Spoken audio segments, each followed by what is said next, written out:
Click. Then you now join the selection. Then on your keyboard you press delete. So then you press Ctrl D to deselect. So we have successfully done that.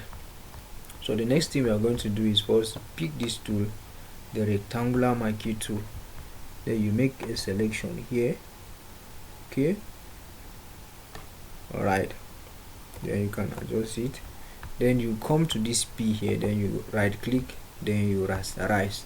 Mind you, before you delete anything, you have to rasterize it before. If not, it's not going to work. Then you delete it. Then you press Ctrl D to deselect. Alright. That's nice. You can bring it closer. You can bring them closer. Alright, if you can see, it's as though something is still showing here a little bit. You can undo, then you can drag it a bit. Ctrl Z again. You can also Ctrl and Z. You delete it. Alright, that's that. Then Ctrl deselect. Ctrl deselect. Then you can now adjust it to come closer. Okay, you can adjust it to come closer. So the next thing we are going to do is for us to pick this rectangular tool.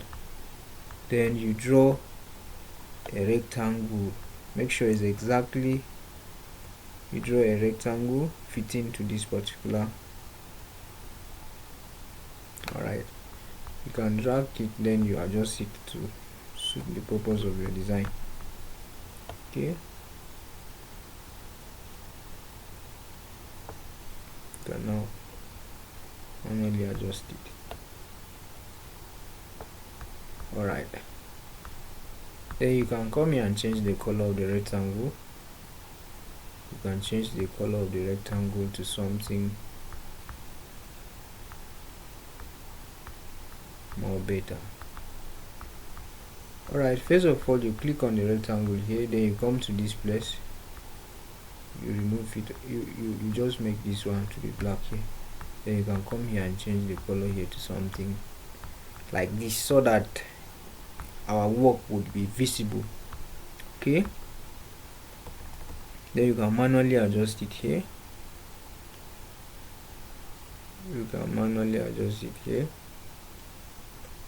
Alright, the next thing you're going to do is to come to this place and click on your add anchor point tool.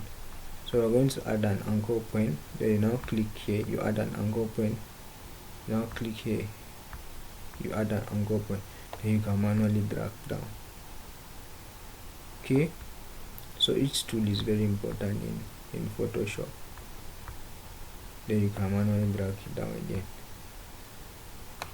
So you're expected to know all these tools, their function, what each of these tools do, what each of these tools does. Okay, then you can manually adjust it. Then this one too, you can manually adjust it. You can use this point to adjust your tool very well. Alright,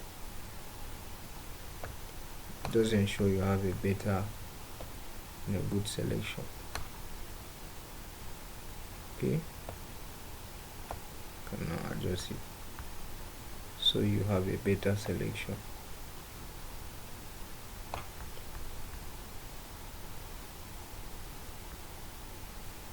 Adjust it so you have a better selection.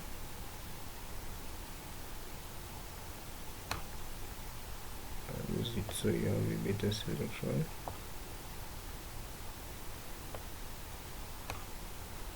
So you have a better selection.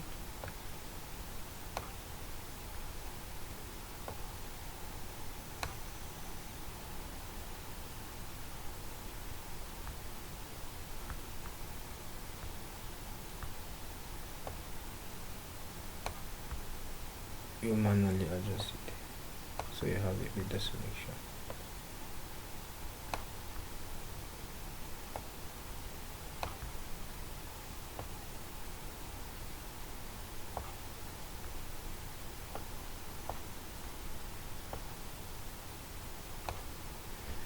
Alright, now that's good. Then the next thing you're going to do is to duplicate this.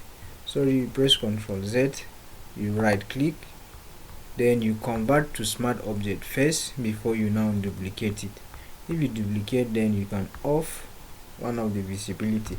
Then you can click on your move tool, then you can now move this particular one up a bit. Okay, then after moving it up a bit, then the next thing you're going to do, you come to this magnetic lasso tool. Then you come and make sure you select on add to selection, not subtract to selection from the menu up here. So after doing that, then you come and make your pre-selection. Then you make your selection. Just see how I'm making the selection. Then we want to delete the black part of this alphabet here, this A here. So now we've made the selection, then we'll come and click on A here. Then on your keyboard you press delete. So you see you'll finally delete, then press Ctrl G to deselect. So now after doing that, now then you can just manually drag this down to see the effect that you've made. Okay, now this is the effect that we've made. Alright, that's the effect that we made. You can also click on your text tool, then if you're not sure of a particular selection that you alright, that's that. I think that's okay. Then you can click on your text tool like this. Then you come to here, you come to color overlay, then you make it to be black. Alright, we've successfully done that. And alright, now we're going to continue in the next video.